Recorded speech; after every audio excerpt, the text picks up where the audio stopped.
Welcome, everybody, to our first webinar series on mentoring. Together with my partner, Raymond Ramos, today we want to talk about potential and performance and how organizations can use mentorship to empower employees for their full potential. We have prepared excellent session on why mentoring matters for talent development. We'll present to you an everyday mentoring model that you can apply both as mentors but also as people enabling mentors in an organization. We will give plenty of real world examples, and we will have enough time to get to your questions and answers. Having said that, I'd like to introduce you to my partner today, Raymond. Hello, it's really nice to Hi, have Tina. you. Good to be here. Good to do this together as well. It's really exciting. It's our first joint webinar. We have only announced our partnership with you a few months ago. Can you say a few words about you? What makes you passionate about mentorship, and what are we going to be talking today?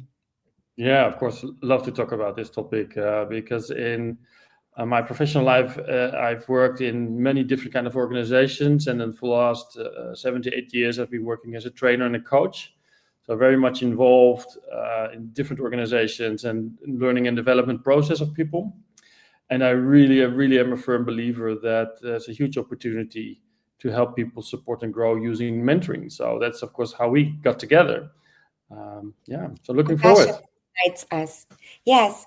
And today we have prepared the topic from potential to performance you have read about. We are planning to go through the following topics.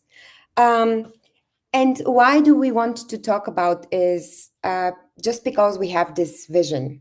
And wouldn't it be great if everyone had easy access to practical advice in the workplace, to guidance in their career development at the moment when they need it, in the way they need it? Wouldn't it be great if new employees, like we know today, didn't feel lost, but on the contrary, empowered to navigate the culture? And wouldn't it be great if employees and colleagues wouldn't just disengage or quiet quit, but would stay motivated and helpful? Me and Raymond, I hope I speak for you too. We believe it is possible with the power of mentoring, and it would even help us work not harder but smarter. So now the agenda, what we have prepared for today is a little briefing, a little overview of the differences between formal learning offerings that empower potential too, and learning culture, the mentoring culture in the workplace, the attitude and the state of mind where we use exchange as a driver of growth and development. We will talk about the benefits of continuous learning, because we know that a lot of you in your organizations maybe need, maybe you understand the benefits of mentoring, but maybe you need arguments in order to get the support of your teams, of sponsors, of your management level. Then we have a really practical model, the free and everyday mentoring model that you can just take away with you as a tool, as a practical tool for your own mentorship practice, but also for your very own mentoring programs to empower your mentors and mentees to make the most of every interaction at work. And then we hope that this will give you some quick wins and examples that you can apply immediately. That's the idea. So we'll Yes. bring some very practical stuff. I hope it really works out, and we have planned quite a lot of webinars for the next few months. So stay tuned, and the best would be if you just subscribe to Mentesa's LinkedIn page or join our newsletter on mentesa.com to be informed about such. So, what is it? What is it about mentoring that makes it such a big trend and such an important topic in today's workplace? Well, a company today, in an AI environment, in an extremely complex, very volatile setup where big and small organizations really struggle to predict the future years in advance, but really need to react to the changes on the outside world as fast as possible. Companies need to make the navigation in the labyrinth of all organizational knowledge a daily business. And it is a labyrinth because it is not easy to navigate. There are all sorts of information, there are databases, there are different people in the organization, there are departments with a specific knowledge, there are other informations like customer data that are not available to everybody for legal reasons. So really using the entire knowledge that is in a company is not an easy job. It's actually impossible to include in a formal learning offering, but very, very required to be working in today's workplace. So in this very special setup, we stop learning just from time to time. Maybe you remember 10 years ago, even 2 years ago, learning was an offering that companies, employers provided to their employees every now and then, maybe twice a year as a seminar, as a certificate. Today, this has changed, and learning has kind of become the very nature of work itself. So navigating the labyrinth is the new normal and the new requirement for a great culture and for a company that wants to grow and innovate. The problem is that 90% of learning is informal. You've probably heard of the 10-20-80 model, where by 10% we learn by formal trainings, such as seminars, such as webinars like this. But then there is other learning that happens through observation, through shadowing, through just exchanging with others, through mentorship. And this isn't really taken care in the distributed workplace. Before remote work, we could, meet colleagues at the water cooler for a coffee chat. Today, even those meetings are less frequent and they're more formal. So informal learning is kind of super important, but also very difficult to take care of. And we believe this is where mentoring can help your organization to change it and to empower everybody to make the most out of the vast knowledge that is in a company. So before we continue, maybe you can, if you're watching now, you can share with us in the chat or in the comments, when was the last time when you mentored someone in a company? So were you part in a mentoring program? Were you being a mentor in some nonprofit organization?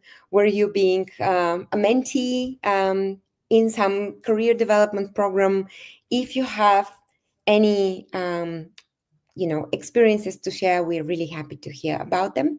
Maybe while we wait for the audience to respond, Raymond, do you want to share an answer to this question yourself? Oh, my first. Oh, I was thinking the same about asking you this question. No, okay, I will answer definitely. I remember in my first trainee program where I was connected to a mentor, someone in the management team. Mm-hmm. I think one of the best lessons that I got from her as a mentor was that she really enthusiastic and inspired me to also follow my own vision. Of course, there's a lot of things you can learn, but it's also sometimes about sticking to something that you really want to put in the effort and create your own vision on things. So, yeah, it was a really nice experience and a good mentor for me as well. Yeah, sounds What about like you, Tina? Do you remember your first? Great mentor. So you took one of your first experience. I can take one of my last experiences. I only recently met with a high school student that I mentored through an NGO organization here in Germany. And we have actually only met twice. And the first time she was hearing about startups and entrepreneurship for the first time in her life and from her environment. And the second time we met, she was already planning new business ideas and thinking about how she can use her very special knowledge about the education system as a student herself to make it better, to make it more future proof. So I was really excited about this, and I felt that I learned from her just as much as I hope she learned from the interaction, because it's when two worlds meet. Yeah, so it's interesting about those examples. I had someone from with more seniority and more experience. What I'm hearing from you is it was more peer on peer, or someone with a very different organizational background. So that's also why mentoring can be there in so many different ways, connecting people to learn together and from one another. Yeah, sounds nice. Sounds really good. Thanks. I love this. I love this for us. So, how can we do it? And what if mentoring is the most effective path to a learning culture? This is our thesis here with Raymond. So, we believe that mentoring is the connector between formal and continuous learning. And Raymond, I would leave it to you as our expert to explain. Yeah, thanks a lot. Of course, I think there's a lot of things that have been moving in the last few years. And still, as I said, as being a trainer and a coach, a lot of time that I spend with people, of course, is about the formal learning, in the typical training rooms, the external locations. But of course, there are some very big thresholds to do that.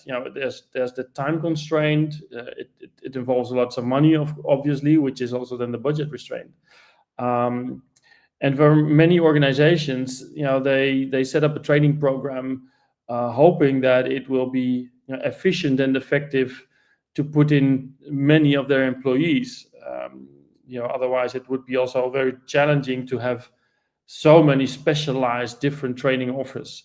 And at the same time, we are now learning more and more that it's exactly that 10, 28, 70% that you were talking about earlier on, where it's actually about the continuous learning that makes the biggest impact.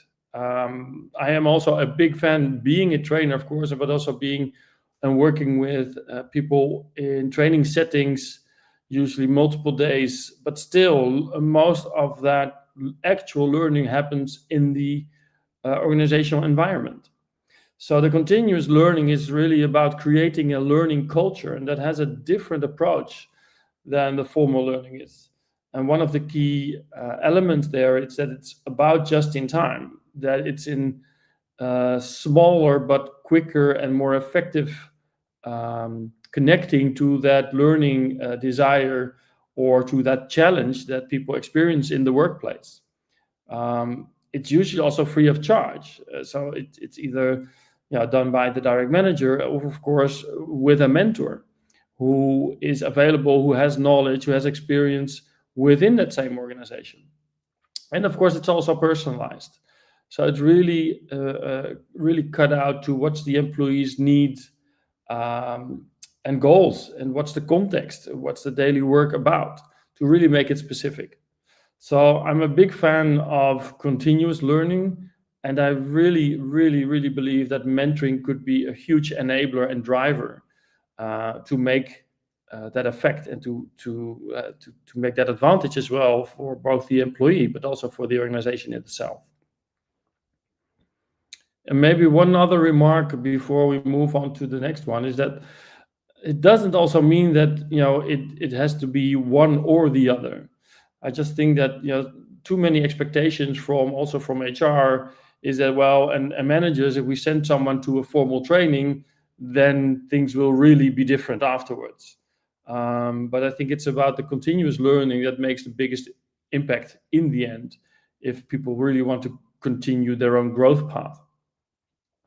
So having said that, of course, if you look at the mentoring part, there is a lot of research done already in that area, which proves that creating a mentoring culture, a learning culture, really improves individual performance. And it even shows that it's really a significant change. People grow faster in their own learning pace. The other one is that it also boosts critical talent outcomes that drive their performance.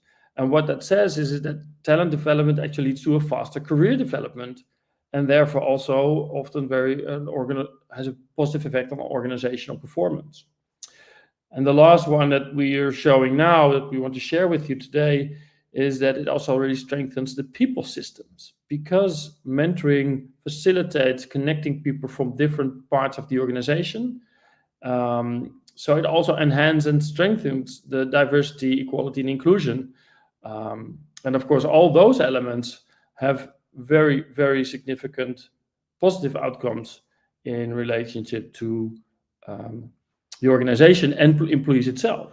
And of course, I can already hear you saying, yes, but we've tried mentoring, and yeah, but it's so challenging. It takes too much time. How can we involve all our managers who are already managing the teams, or not everybody is a good mentor. So I guess also, Tina, you probably recognize that these are some concerns that we often come across. And still, these are many concerns where a mentoring platform like Mentessa can take away those concerns quite easily. And we'll probably talk about this a little bit later on. Now, if you look at the key benefits of mentoring in the workplace, it has actually two really big drivers. So on the one hand, it really drives engagement.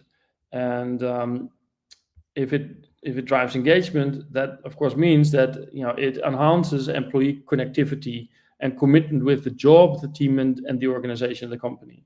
And there are three elements that are worthwhile, I think, mentioning at this point. So first of all, it's about meaningful work and growth opportunities. Employees want to feel energized and committed. When they put in all those hours from working at the office, working from home. So that's a huge commitment towards the organization. And I think that the meaningful work and growth opportunity really also creates a progress also for themselves in development and growth. So the second one is, of course, that it's about more increased autonomy and empowerment. And that means, of course, that people like to take ownership. They want to feel secure in their own job and in their roles. So they want to build psychological engagement and also intrinsic motivation. That makes them feel empowered to do their work. And last one, that also a key driver for engagement, is that it also enhances and creates a stronger manager-employee relationship. Frequent coaching, frequent feedback, frequent having those conversations instead of the classical once or twice a year evaluation conversation. It's really about continuous learning, and of course that involves a big level of trust, communication, and alignment. These are, of course, all drivers of engagement. Now, on the other side, we see also that it drives retention. And of course, retention is key for organizations' ability to keep employees from leaving. Now, you do lots of recruitment, you invest in getting good employees in your business, and in the scarce availability of workforce these days that we see in many countries. This becomes even much more important for organizations. So how can you, what could that bring? Well, mentoring could facilitate a greater job satisfaction. So when people feel challenged and supported and appreciated, they're much less likely to explore external opportunities. And the second one here is that it reduces skill obsolescence anxiety. Well, that means that continuous learning helps really employees to feel future ready, and lowering or having a less idea of stagnation, which is often one of the top drivers for voluntary exits, people leaving because they don't see any progress anymore, because they have the feeling that they're not learning. And again, mentoring can still facilitate and stimulate that, to keep on learning, to keep that learning edge. And last one is that it's, of course, about stronger organizational loyalty. It's really about investing in people that creates reciprocal commitment, both ways. Employees are more likely to stay with organizations that continue to invest in them. And investing is not just in terms of money, but it's also investing time and attention to fit the needs of the individual employee. So again, clear benefits of mentoring there, and what we would like to offer you now, also during this webinar, is a very simple but effective, what we would call a 3N everyday mentoring model, which you can already download in a moment from Mentessa, but also really put into practice starting tomorrow. So let me just guide you through that, what it contains. So first step actually in the 3N everyday mentoring model is, of course, to notice.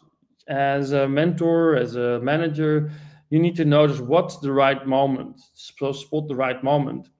And then, of course, involves being more aware of behavioral patterns. That also, of course, goes for the employee itself.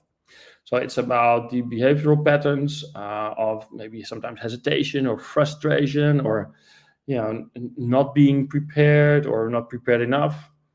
So take those moments where you see things might be stagnating, or you see an employee struggling, to not see that as a failure, but to see that as an opportunity to learn and grow from. So of course, it's also about then giving that feedback and making noticing that moment and bringing that into a conversation. So second, there is that it's also about then what we would call nudge. This is about sparking and giving that reflection and insight to the employee. And of course, here we see some very strong questions.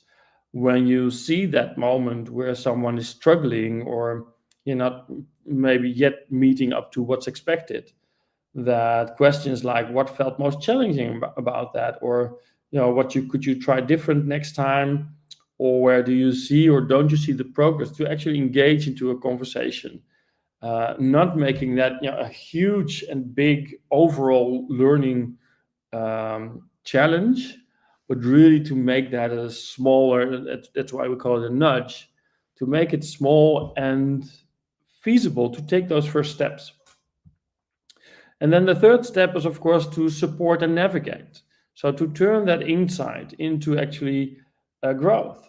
That's also about translating the feedback into specific behaviors. What do you see people doing which might not be the most effective behavior? Or what could be what could someone try differently? So it's also about identifying options and possibilities together. So how could you maybe do this in a different way next time? And choose a very small step. Again, not making it to a huge, big development kind of theme, but try to connect with a small step to make, or experiment to make that first step, to try something new, try something different, because there's a lot of learning in trying and experimenting, and yes, also sometimes failing in that, because there's also learning in there. And this also helps to build confidence instead of seeing huge mountains that people need to cross in terms of their development, but making it approachable and feasible, and also a bit fun to try and experiment new ways with behavior. So bringing it down, it's actually then about still those three elements that I just described. So it's about notice when someone is at that learning edge, when someone's not making that step you might expect, or when you see there is still potentially more and it's not coming through yet. It's about nudging to reflect in the moment. So hey, what just happened? What did you try? What wasn't working? And what could you maybe do different? And then, of course, navigating them into reflection and into progress. So hopefully with this 3N model, it's a very concrete and yet, I would say a small steps approach to focus on that continuous learning for someone. So as I said earlier on as well, we're offering this to you to download, to start experimenting with this. And of course, we would be really curious also maybe on our LinkedIn group page to hear some of your experiences on how you've tried to implement it, how did it work, etc. Thank you, Raymond. This is my part now, Tina. Yeah. This is such a practical tool. I really love it. And I was thinking about my mentorship experience, and I have had the luck to have quite some colleagues, but also managers in my employment history that must have been applying this quite naturally. Not everyone is the born mentor, but I believe with this model, one can practice and improve. Absolutely. Thank you very much for this. So we have a collection of mentoring resources. We call it our free mentoring toolkit. You can download them or check others out on mentessa.com/resources. We have a variety of templates, of guides. We also have an email mentoring masterclass. So check them out, sign up. If you like them, let us know. And if you need something else, let us know too. We would like to now continue and tell you why we are offering this. So we are from Mentessa. Our mission is to transform work through learning as a culture. In our belief, everything that we as society need to do right now really boils down to organizations. The world has become very connected, very complicated. Yes, individual people can spot the light on issues, but communities are the ones to solve them. And we believe that we just can work better if in those communities we lead with learning as a culture, as opposed to, other types of cultures, which I'm sure you're aware of. Yeah, and I guess, Tina, there are already some examples of companies who are actually making those transitions, stepping into that continuous learning, right? Yes, I'd love to give some examples from our customer base, but I'm also sure that everybody has experienced at least one of the opposite, a stagnant culture that is driven by hierarchy, silos, and status, which has been a great way to manage people and resources for the past era of work, where people were not the driver of creativity, but they were the drivers of machines and the ones that were there to keep the machines running. Today, in the workplace, where even for a simple product like a Nike shoe, you need the collaboration between artists, between managers, between online marketeers, between new material research. This kind of models become obsolete, and learning as a culture is just a required operational model. We as a company are doing this for 7 years now, so we have quite a big range of examples that we can give. Our main area of work are larger organizations, because those typically, even if they have a learning as a culture, they typically have silos just by definition of having multiple cities around the world, many employees, and it just makes the problem of sharing knowledge, of being there for each other, of navigating the knowledge labyrinth more difficult. I'd like to pick two of those here. So one is the law firm Luther in the middle.